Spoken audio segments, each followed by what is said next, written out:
चलो भाई दोस्त, देखो लास्ट क्लास में मैंने जो था ना आपको कैन और मे के बारे में बताया था, और आज मैं बताऊंगा आपको शुड के बारे में।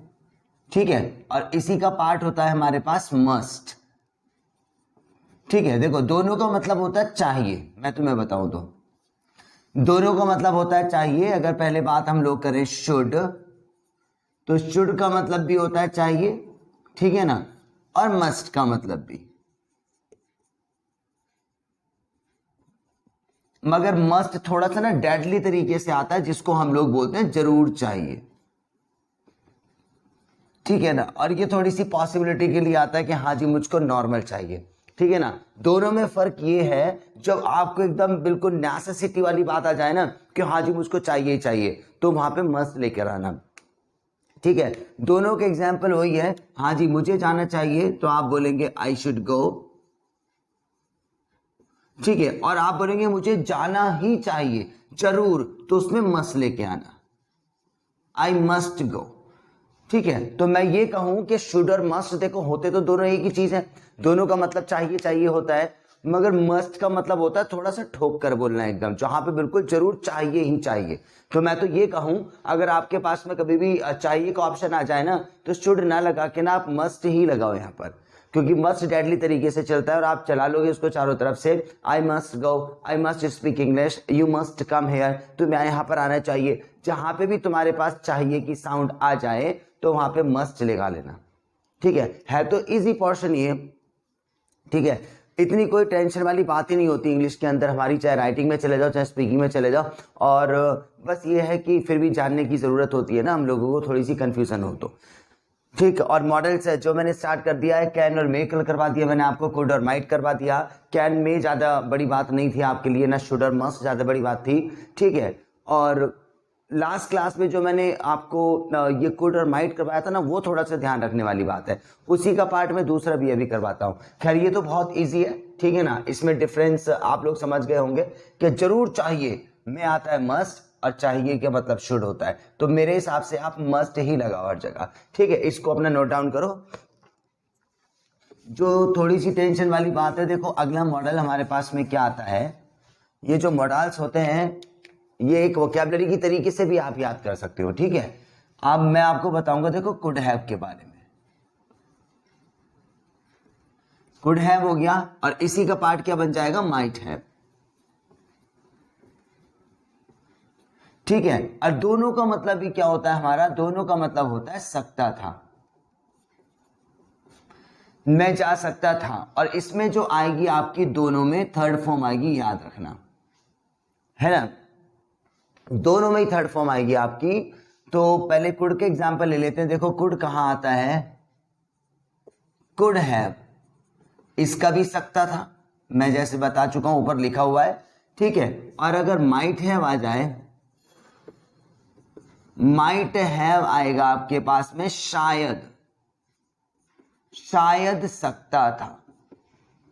ठीक है, जो काम आपका निश्चित है, जो हो गई होगा, उसमें लगाएंगे आप लोग कुड हैव, जिसमें आपको पॉसिबिलिटी हो जाए कि शायद वाली बात आ रही है। जरूरी नहीं है कि वर्ड तुम्हारा हिंदी में शायद लगा हो कि शायद वह आ सकता था, ये हमें अंदर से भी पता होता है कि नहीं यार ये काम होगा नहीं, ये थोड़ा सा पॉसिबिलिटी वाली बात थी, तो आप वहां पे माइट हैव लगाएंगे।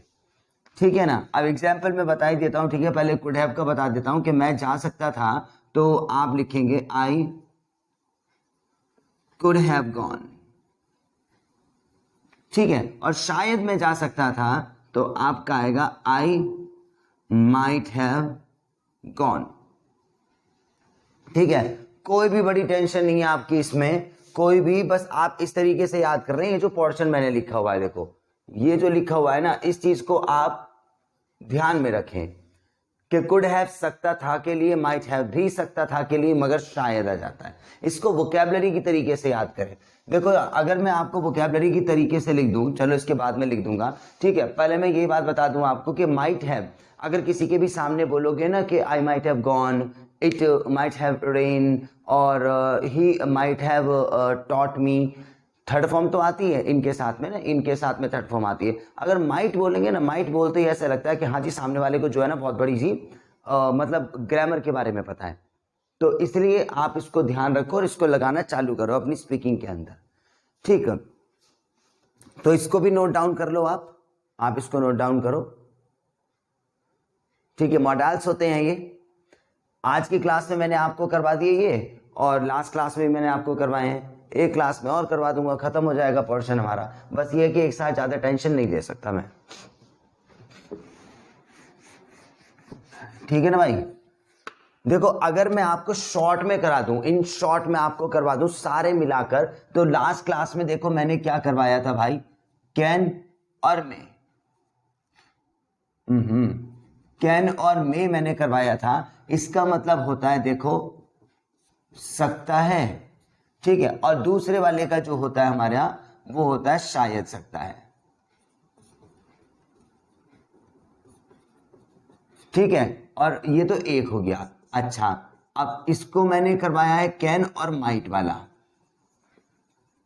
ठीक है ना, देखो ये पहला, ये दूसरा है। और राइट, कुड और माइट करवाया था, सॉरी, कुड। ठीक है, इसका मतलब सका, और इस वाले का मतलब हो जाएगा कि तुम्हारा शायद सका। ये चीज है। अब मैंने आज की क्लास में क्या करवाया आपको, शुड और मस्ट। ठीक है ना। अब शुड का मतलब क्या होता है, चाहिए, और इस वाले का मतलब होता है हमारे पास में जरूर चाहिए, जरूर चाहिए। ठीक है, ये मैं थोड़ा सा अलग लिख रहा हूं। इसका सकता है और मे का शायद सकता है। कुड का मतलब सका और माइट का मतलब शायद सका। शुड का मतलब चाहिए, मस्ट का मतलब जरूर चाहिए। ठीक है, और देखो ये और करवाया हमने कौन सा, कुड हैव वाला। कुड हैव और माइट हैव, है ना, माइट हैव। तो देखो क्या है इसका हमारे पास में, सकता था, और माइट हैव का मतलब हो जाएगा शायद सकता था। अब इन दोनों में क्या आएगी, थर्ड फॉर्म आएगी यहां पर। ठीक है, देखो 2 दिन से मैं आपको मॉडल्स के बारे में बता रहा हूं। आज मैंने बहुत ही, आपने जो चैप्टर नोट डाउन कर लिया, बहुत ही अलग, मतलब अलग तरीके से एग्जाम्पल से पढ़ा दिया इसमें। मगर अगर आप मॉडल्स में अगर टेंशन लेते हो तो टेंशन लेने की जरूरत नहीं है आप लोगों को। सिर्फ एक वोकैबुलरी की तरीके से याद करना है। कैन माने सकता है और मे माने शायद सकता है। कुड माने सका और माइट माने शायद सका। ठीक है ना। और देखो तुम्हारे पास में शुड माने तो चाहिए, और मस्ट का मतलब जरूर चाहिए। कुड हैव माने सकता था, और ये मस्ट हैव का मतलब होता है शायद सकता था। ठीक है, यहां पे थर्ड फॉर्म आएगी तो मैंने थर्ड फॉर्म लिख दी। इसमें तो कोई लफड़ा ही नहीं है, तो फर्स्ट फॉर्म लिखने की मुझे जरूरत नहीं है। ठीक है ना, कि इसमें फर्स्ट फॉर्म आएगी। अगर थर्ड नहीं आएगी तो वेरी ऑब्वियसली कि वहां पे फर्स्ट फॉर्म ही आएगी। और फर्स्ट फॉर्म को याद करने की चीज तो होती नहीं है हमारी, जो है एग्जैक्ट वर्ड तो वही आएगा आपका। ठीक है ना, तो ये चीज है हमारी। तो देखो इसको आप नोट डाउन कर लो जिस भी तरीके से करना चाहते हो। मैंने सिर्फ ये लिख दिया है आपके इन शॉर्ट के दो क्लासेस में आपको ये करवा चुका हूं मैं। ठीक है, एग्जाम्पल के थ्रू करवा चुका हूं, मगर अगर आप चाहे याद करना तो ये लगा लो कि वर्ड मीनिंग के तरीके से भी इसको याद कर सकते हो। बाकी मॉडल्स में टेंशन मत लेना बिल्कुल भी। ठीक है ना, 1-2 और हो गया है, मैं आपको करा दूंगा। ठीक है, तो इसको नोट डाउन करें आप। ठीक है, तो आज मैं आपको एक अलग वाला सेंटेंस और पढ़ाने वाला हूं। आप इसको स्टॉप करके नोट डाउन तब किया कीजिए। आज मैं सेंटेंस पढ़ाने वाला हूं, हमारी क्लास का बेस्ट सेंटेंस है ये वाला। ठीक है ना, वॉट टू स्पीक ऑफ। इतना तो आप याद रखो यार, ये लिखा है हमारा what to speak of. What to speak of लिखा हुआ है, और इसका मतलब होता है भाई साहब तो रहने दे, अबे रहने दे। हम बोलते हैं ना, अबे रहने दे, या यूं कह लो तो छोड़। अबे कार खरीदना तो छोड़, या यूं कह लो कि तो दूर। अबे रहने दे, कहते ना मारना तो दूर या अमेरिका जाना तो दूर। तो ये चीजें हैं हमारी। ठीक है, तो याद रखना कि देखो ऐसी हिंदी कितनी बोलते हैं, अबे रहने दे तू कार नहीं खरीद सकता। ठीक है ना, अबे कार खरीदना तो छोड़, अबे कार खरीदना तो दूर। ये आपस हमारी जो बोलचाल होती है आपसी वाली, उसमें कितनी बार बोलते हैं वाला सेंटेंस है ना। तो ये लगा लो कि जब भी आपके पास में ये हिंदी आ जाए कि अब रहने दे, ठीक है ना, अबे छोड़, रहने दे, तेरे बस की नहीं है, यही कह लो, एक और ऐड करो, तेरे बस की नहीं है। ठीक है, ये ले लो, तेरे बस की नहीं है, ये और ऐड करो इसमें। ठीक है, जब भी ये वाली बात आप किसी को बोलनी हो तो आप इतना जरूर रट लो कि व्हाट टू स्पीक ऑफ। ठीक है, अब देखो बनेगा कैसे। अब अगर मैं ये बोलूं, देखो अबे मारना तो दूर, ठीक है ना, तू हाथ भी नहीं लगा सकता, ठीक है ना। देखो भाई, देखो इतना तो आप आराम से बना ही लोगे, इतना वाला सेंटेंस तो आप बना लोगे, तो हाथ भी नहीं लगा सकता कि यू कैन नॉट टच, ठीक है ना। सकता में क्या आता है मैं भी बता चुका हूं इससे पहले आपका, बस हमको इसमें ध्यान देना है। अबे मारना तो दूर, तो देखो इतना सेंटेंस तो पूरा ही आएगा, आपको सिर्फ एक वर्ड लगाना, मारना, ठीक है ना। अगर मैं ये कहूँगा कार खरीदना तो दूर, तो यहाँ पे खरीदने वाली बात आ गई, ठीक है ना, बाइंग आ जाएगा, ठीक है ना। अबे इंग्लिश में मुझे हराना तो दूर, तो आपको हराने का वर्ड देखना है, इजी है, देखो है ना। अबे मारना तो दूर, तो आप इंग्लिश में क्या बताएंगे, देखो what to speak of beating, बस। और मैंने आपको बताया है जहां पे भी ऑफ आ जाए वहां पे आपको नेक्स्ट जो मेन वर्ब आएगी उसमें आईएनजी लगाना है यहाँ पर, ये हमेशा याद रखना, ठीक है ना। अगर टू आता तो वहां पे फर्स्ट फॉर्म लगाते, लो जी। तो इतना तो आप याद करने ही वाले हो कि वर्ड टू स्पीक ऑफ, आपने सिर्फ एक वर्ड लगाया यहाँ पे बीटिंग, ठीक है। और ये वाला तो आप बना ही लोगे, तो हाथ भी नहीं लगा सकता, तो यू कैन नॉट टच, लो, ठीक है। तो हमें इसमें ध्यान नहीं देना, ये वाला तो ऑलरेडी हमारे लिए अंडरस्टूड है, बस ये देख लो पहला वाला बड़ा इजी है हमारा। अगर मैं ये बोलूं कि कहते हैं ना कि तू मुझे हराना तो दूर, तो यहां पर आ जाएगा व्हाट टू स्पीक ऑफ, हराने को डिफीटिंग आता है, what to speak of defeating me. कहते हैं ना कार खरीदना तो छोड़, तो आप क्या बोलोगे, what to speak of buying a car, ठीक है ना। अब अमेरिका जाना तो दूर, तो बोलेंगे what to speak of going to the America, ठीक है।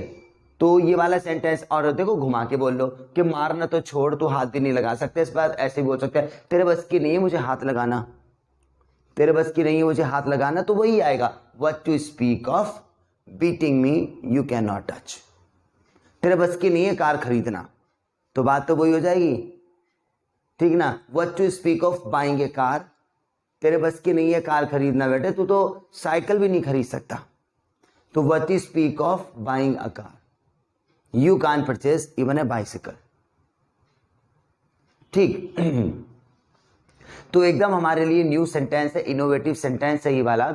अगर ये कभी भी बोले अबे रहने दे, अबे छोड़, जाना तो दूर, तो आप यही लगाओगे इसमें, ठीक है ना। अबे मारना तो दूर, तो हमने लगाया what to speak of beating, ठीक है ना। अबे रहने दे, देखा तेरा मानना, what to speak of beating ही आएगा, ठीक है ना। अबे मारना तो छोड़, तो देखो what to speak of beating ही आएगा, और मारना तो दूर, तो what to speak of beating ही आएगा।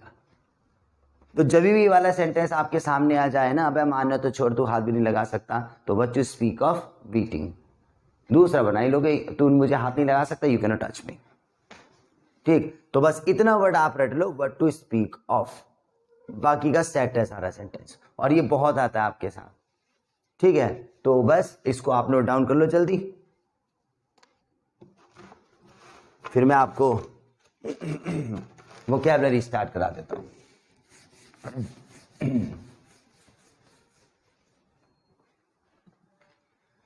ठीक है भाई, तो वोकैबुलरी विल लिखते हैं अपनी, हमारे वर्ड्स मीनिंग। आज पहला वर्ड है रिमेन। रिमेन का मतलब होता है बने रहना या बचा हुआ, है ना, जल्दी लिख लें आप इसको। और वेव, ये तो बड़ा इजी वर्ड है, इसकी तो लहरें होती हैं, मगर लहरें समुद्र में होती हैं। मैंने वेव लिखवाने का मतलब सिर्फ यही है, वेव आपको पता होगा, वेव माने लहरें होती हैं, मगर जरूरी नहीं कि समुद्र वाली बात आए लहरें। आप ये बोलते ना यार जिंदगी में बड़े उतार चढ़ाव आ रहे हैं, जिंदगी बड़ी अप एंड डाउन चल रही है, तो वहां पे भी वेव से लगा सकते हो, इसलिए मैंने ये लिखवाया आपको, ठीक है ना भाई। तो अगला मीनिंग है कंप्लाई। इसका आज्ञा होता है, टोन, स्पीड बढ़ाना होता है, लिखे आप जल्दी। पेट माने देखो छोटे छोटे ये गड्ढे जो होते हैं ना रास्ते में, वो चीज होती है। इसका मतलब क्लच का मतलब होता है शिकंजा। एवर्ट, निगाहें फेर लेना, ठीक है भाई। मॉब, मॉब माने होती है भीड़, और स्किप इसका मतलब होता है छूट जाना, कि हाँ यार मेरा मोबाइल फोन जो है कॉलेज में ही छूट गया, वो है। ये डिकम्पोज है, डिकम्पोज का मतलब कोई खराब हो जाना, और या तुम यूं कह लो कि सड़ जाना किसी चीज का, जैसे कि हमारा कोई भी फ्रूट वगैरह है वो सड़ गया है, सब्जी जो है वो खराब हो गई टिफिन के अंदर, तो वहां पे लगाएंगे डिकम्पोज। ठीक है। रिमेन माने बने रहना, वे माने लहरें, कंप्लाई आज्ञा, स्पीड माने टोन माने स्पीड बढ़ाना, पिट माने गड्ढे, क्लच माने शिकंजा, और ये एवर्ट माने निगाहें फेर लेना, मॉब माने भीड़ होती है, स्किप माने छूट जाना, और डिकम्पोज का मतलब होता है किसी चीज का सड़ जाना। अब मैं याद करवाता हूं आपको, जल्दी से नोट डाउन कर लो ये।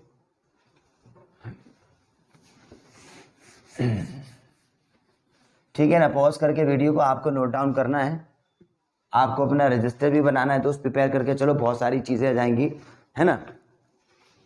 तो पहला मीनिंग है, अब वही वाली बात ये है, अब मैंने मीनिंग लिखवा दी है आपको यहाँ पर। ऐसा नहीं है कि मैं आपसे ये कहूँगा कि इसको याद कर लो, याद मुझे कराना पड़ेगा इसका, तो आप मेरे साथ में सिर्फ डेली याद करते रहें सारी वोकैबुलरी। देखो एक मीनिंग को याद करवाने के लिए मुझको 4 बार रिपीट करना होता है। जब मैं दूसरे पर जाऊंगा तो फिर पहले वाला फिर से रिपीट करूंगा, फिर थर्ड पे आऊंगा तो ऊपर के दोनों रिपीट करेंगे। तो यार ये एक यूनिक स्टाइल है ये, ठीक है। और आपको कुछ नहीं करना, मैं कुछ भी आपसे ऐसा ना अपनी स्पीकिंग की क्लास में ना अपनी राइटिंग की क्लास में कहता कि ये कर लो ना, कि बहुत अच्छी ट्रिक है देखो इसके साथ करो, मैं अपने साथ साथ करवाता हूँ आपको, और आप करने लग गए हो पहले से, ठीक है। तो पहला मीनिंग है हमारे पास में बने रहना, रिमेन। क्या बोलेंगे? रिमेन। अच्छा, रिमेन का मतलब ना बचा हुआ भी होता है, आपने देखा भी हो ना कि remain of money you can keep, बचे हुए पैसे तू रख ले, ठीक है, कोई बात नहीं है। तो रिमेन का मतलब ना बने रहना भी होता है, रिमेन। देखो एक बात और बताऊं, एक मीनिंग के ना 4-4 मीनिंग्स निकलते हैं हमारे, 4-4 मीनिंग्स ऐसे निकलते हैं। आप डिक्शनरी में खुद देखो, आप एक वर्ड वहां पे पढ़ोगे ना तो हिंदी में 4 लिखे होंगे, वो बिल्कुल अलग भी लिखे होंगे। देखो भाई, सबसे पहले तो कोई गॉड ने इंग्लिश नहीं बनाई, इंसान ने बनाई है, ठीक है। तो उसने जो बनाई, जो लिख दिया, उसे पढ़ने पर हम लोग मजबूर है ना हम लोग उसको पढ़ने पर। क्योंकि देखो अगर हम लोगों को उसने बताया कि भाई साहब ये 1 है, तो हम इसको पढ़ने पे मजबूर हैं। हम ये भी तो कह सकते हैं कि भाई आपने 1 ऐसे क्यों बनाया है, आपने 1 ऐसे क्यों नहीं बनाया था, हम तो उसको भी पढ़ने पे मजबूर हैं, ठीक है। सामने वाले ने सारे डिजिट्स दी है हम लोगों को, 0 जिसको बनाना था उसको गोल बना दिया 0 के लिए। अगर 0 उसको बनाना होता तो भाई ये लगा लो कि ये वाला साइन भी बना सकता था वो, या ऐसे करके साइन भी बना सकता था। जब इसको तुम हैश बोल सकते हो तो मैं मेरा कहने का मतलब ये है कि जिसने जैसे बना दिया, कई सारी अटपटी चीज है तो हम उसको पढ़ने पे मजबूर हैं। और ये अटपटी चीज यही है कि एक वर्ड के 4-4 मीनिंग निकलते हैं। हिंदी में भी तो देखो ना, हिंदी में भी एक वर्ड के कितने कितने वर्ड मीनिंग निकलते हैं। और हाँ भाई, भाई बताओ मैंने लगा लिया, अबे क्या लगा लिया भाई, मैंने तेल लगा लिया, ठीक है ना। क्या लगा लिया भाई मैंने, ये तो एग्जॉस्ट फैन यहाँ पे लगा लिया। कितने सारे लगाने का मतलब वही चल रहा है, लगाना, ठीक है ना। मैं भाई चल रहा हूँ, चलने के लिए, ठीक है, हमारे पास में वॉक आ गया। मैं बिजनेस चला रहा हूँ तो वहां पे भी है। अब बताओ फिर क्या है, हिंदी में भी तो क्लैश होते हैं, तो वैसे इंग्लिश वाली बात है। तो भाई पहला मीनिंग हमारे पास मैं याद करवाता हूँ, रिमेन, उसका मतलब होता है बने रहना। अब आप देखो बने रहना, बने रहने के लिए मैं बात बताऊं कि हमारे पास में एक पर्सनालिटी बॉलीवुड में सलमान खान, ठीक है। पहले भी वो भाई साहब हिट चलते थे, आज भी हिट है और फ्यूचर में भी है। तो मतलब एक स्टेज उन्होंने अपनी आपकी रिजर्व कर ली है। तो भाई साहब ये लगा लो कि क्या हुए पड़े, एकदम रिमेन हुए पड़े, समझ गए ना। ये लगा लो कि अपनी पोस्ट में पहले भी हिट, अब भी हिट और बाद में भी हिट, क्या हुआ पड़ा बंदा, रिमेन हुआ पड़ा अपनी पोजीशन पे, है ना। आप देखो आपको अभी तक कोई भी नहीं हरा सका कि अपनी पोजीशन पे क्या हुए पड़ो, रिमेन। अगला मीनिंग है लहरें, तो वेव होती है, तो वेव को पता ही है, समुद्र में देखो ये क्या ही, मेरे हाथ का इशारा। अगला मीनिंग है आज्ञा, आज्ञा को बोलते हैं कॉम्प्लाई, आज्ञा मांगते थे ना हम लोग जब स्कूल में थे, छोटे थे, हम क्लास में जाते थे, नॉक करते थे डोर, फिर कहते थे मैडम जी आ जाएं, तो अंदर आने की क्या मांगी हमने, कॉम्प्लाई। दिमाग में देखो बिल्कुल क्या मांगी, हाँ जी। तो पहला मीनिंग है सलमान खान अपनी पोजीशन पे क्या हुए पड़े हैं ऐसे, हाँ। और ये क्या उठी समुद्र में, और ये मैंने क्या मांगी अंदर आने की, हाँ। और अगला मीनिंग है हमारा स्पीड बढ़ा देना, टोन, है ना। स्पीड बढ़ाने को क्या बोलेंगे जी, टोन। तो स्पीड बढ़ाने का मतलब क्या, मैं आराम से बाइक चला रहा था, अब चलाते चलाते क्या हुआ, एक बंदा बाइक आके मेरे सामने ऐसे, मैं अच्छा रेस लगाओगे तुम, तो भाई साहब मैंने भी एक्सीलेटर यूं कर दिया और बाइक की मैंने एकदम से क्या कर दी, टोन। फिर बताएं अपनी पोजीशन पे क्या हुए पड़े, हाँ। और ये समुद्र में क्या आई, मैंने क्लास में आने की मांगी, और स्पीड, हाँ जी टोन कर दी ना। तो अगला मीनिंग है छोटे छोटे गड्ढे, उसको बोलेंगे पिट, PIT, गड्ढे। आप देखो कि कभी बरसात का टाइम होता है ना, इधर भी पानी भरा पड़ा है, इधर भी पानी भरा पड़ा है, तो आप ये बोलो कि यार सड़क के अंदर बहुत ज्यादा क्या है, ये पिट है। और गड्ढे वो भी है जिसमें बच्चे गिर भी जाते हैं कभी कभार, ठीक है। ये वर्ड मैंने वहीं से उठाया था। एक केस बहुत चला था कि प्रिंस, जब बहुत पहले का केस था कि गड्ढे में गिर गया तो पिट वगैरह, न्यूज़पेपर में भी काफी ये आया था बट, तो मैंने तो वहीं से उठाया था ये। तो भाई साहब सड़क में बहुत ज्यादा क्या है, छोटे छोटे, देखो ऐसी सड़क पे निकले होंगे बाइक लेके पैदल हम लोग, जहाँ पे पानी पानी भरा पड़ा है, तो गड्ढे ही है ऑब्वियसली, वहां पे कोई खजाना थोड़ी है। तो भाई क्या है सड़क में, वहां पे पिट। फिर बोलेंगे सलमान खान क्या पोजीशन पे हुए पड़े हैं, ये क्या ही ऊंची ऊंची, मैंने क्या मांगी अंदर, और स्पीड क्या कर दी, छोटे छोटे छोटे छोटे। हाँ, और अगला मीनिंग है शिकंजा, क्लच। हिंदी का डायलॉग मारते हैं ना भाई, मैंने इस पे शिकंजा कस लिया, तो ये लगा लो मैंने क्या कस लिया उस पे, क्लच। और यही हमारी बाइक की क्लच भी होती है। देखो अगर क्लच हमारी दबी हुई तो पूरी बाइक पे हमारा कब्जा नहीं हो गया, हिल ही नहीं सकती, और जहां मैंने छोड़ी तभी नाचेगी वो, ठीक है ना। तो ये लगा लो क्लच, इसका मतलब वही होता है, क्या कस लिया मैंने, क्लच। और एवर्ट माने निगाहें फेर लेना, कहते ना इग्नोर कर देना, तो निगाहें फेर लेने को क्या बोलेंगे इंग्लिश में, एवर्ट, एवर्ट। अब निगाहें कौन फेर लेते हैं, जैसे हमारे चाचा ताऊओं में आपस में लड़ाई हो जाती है ना, कहीं हम लोग शादी वादी में भी मिले तो हम वहां से निकलते जा रहे थे ना, औरतें ज्यादा करती हैं, ठीक है ना, आपस में लड़ाई वाली बातें, तो ठीक है एकदम से निगाहें भी फेर लिया ऐसे करके, जाने दे। तो ये लगा लो उसको देखते निगाहें भी क्या कर ली उसने, एवर्ट वाला सीन है ये, ठीक है ना। ऐसे करके मुंडी घुमा लेते हैं ना, तो क्या कर ली उसने, एवर्ट। फिर बोलेंगे सलमान खान क्या हुआ पड़ा भाई, और ऊंची ऊंची क्या आई, मैंने क्या मांगी, स्पीड, सड़क में छोटे छोटे, मैंने क्या कस लिया, और देखते ही निगाहें, ठीक है। और भीड़ माने मॉब, बी है ना, मॉब भीड़। अच्छा भीड़ हमने देखी भाई दशहरे वाले सीन, दशहरा होता है ना, हाँ जी। अब आप वहां पहुंच गए, पापा को फोन करे, पापा यहाँ पर मत आना आप, यहाँ तो पैर रखने की भी जगह नहीं है लोगों की, बहुत ज्यादा क्या है, दिमाग में देखो सारे लोग ही लोग होंगे, और वहां पे स्टॉल लगे पड़े हैं भाई साहब, चाट के गोलगप्पे के सब है, तो लोगों की बहुत ज्यादा क्या है वहां पे, डायरेक्ट इंग्लिश में बोलना कि पापा यहाँ पे लोगों की बहुत ज्यादा मॉब है। स्किप माने छूट जाना। अब आप बोलोगे शिट यार, मैं बस में था, मेरा मोबाइल तो बस में ही रह गया, बस में ही छूट गया, तो मेरा मोबाइल फोन बस में क्या हो गया यार, स्किप हो गया। अगला देखो सड़ जाना, सड़ जाने को हम लोग बोलेंगे डिकम्पोज, क्या बोलेंगे, डिकम्पोज, सड़ जाना। अब सड़ जाने का आपने देखा ही होगा, देखो एप्पल वगैरह होता है ना, खाते हैं एक तरफ से वो तुम्हारे ब्राउन कलर का हो जाता है, आप उसे काट के फेंक देते हो। बनाना देखो, अपना बनाना देखो, 2 दिन के लिए आप रखते हो उसको, एकदम ब्लैक हो जाता है, उसमें जैसे ऑयली सा हो जाता है वो, ठीक है ना। तो ये क्या हो गया, डिकम्पोज। बाकी मैं मूवी क्या बताता हूँ, एक्चुअली क्या हुआ, लंच में अपने बैग में लेकर जाता हूँ, मैंने बैग में से लंच निकाला नहीं, अगले दिन निकाला, अगले दिन निकाला, जैसे स्मेल की ना, ओहो खाना क्या हो गया, ये डिकम्पोज हो गया वहां पर। ये देखो आप, जिसमें से स्मेल आती है ना, थोड़े से बबल्स हो जाते हैं, तो ये खाना क्या हो गया, डिकम्पोज। तो फिर मुझे बताएं आप, तो भाई अपनी पोजीशन पे क्या हुए पड़े हैं, ऊंची ऊंची, और ये मैंने क्या मांगी, स्पीड, सड़क में छोटे छोटे, मैंने क्या कस लिया, देखते ही निगाहें, पापा से कहा लोगों की बहुत ज्यादा यहाँ पर क्या है, पैर रखने की जगह भी नहीं है, ठीक है। ओ शिट, मेरा फोन तो बस में ही रह गया, क्या हो गया वो, स्किप। और ये खाना क्या हो गया था भाई, डिकम्पोज। तो लो आज की क्लास में बहुत चीजें करवा दी मैंने आपको, ठीक है ना। कुछ मॉडल्स भी मैंने आपको करवाए, चाहिए और मस्ट में दोनों में बता दिया फर्क क्या। वैसे तो आपको पता ही छोटा सा था, मगर जिसको नहीं पता उसके लिए तो डायमंड वाली बात है। बाकी कुड हैव, माइट हैव थोड़ा सा भारी है ये, इस पे देखिए आप, करना कुछ नहीं है आपको, टेंशन सिर्फ आपको वोकैबुलरी की तरह याद करना। पर कुड हैव का मतलब सकता था, होता, बस बात करता हूँ। यहाँ पे 10 मीनिंग करवाता हूँ और पहले से करवा रहे हैं कितने सारी वोकैबुलरी, तो ये भी कर सकते हो आप लोग। और सेंटेंस ये वाला अगर रहने दे तू, तो ऐसी वाली बात में व्हाट टू स्पीक ऑफ, सिर्फ ये वर्ड लेकर आना, एक छोटा सा वर्ड लगाना जो काम आप करना चाहते हो। तो क्लास में बहुत सारी चीजें करवाई गई, सारा का सारा आपके लिए बहुत ज्यादा यूज करने की चीजें हैं। सो बस आज यहीं पे स्टॉप करते हैं guys, thank you very much. और करते रहें इसको और रिपीट करते रहें, मतलब अपना रजिस्टर को सारा, और जितनी भी थ्योरी वो सारी आपकी काम की है, ठीक है ना, कोई भी फालतू की नहीं है, तो इसको यूटिलाइज करें। So thank you very much.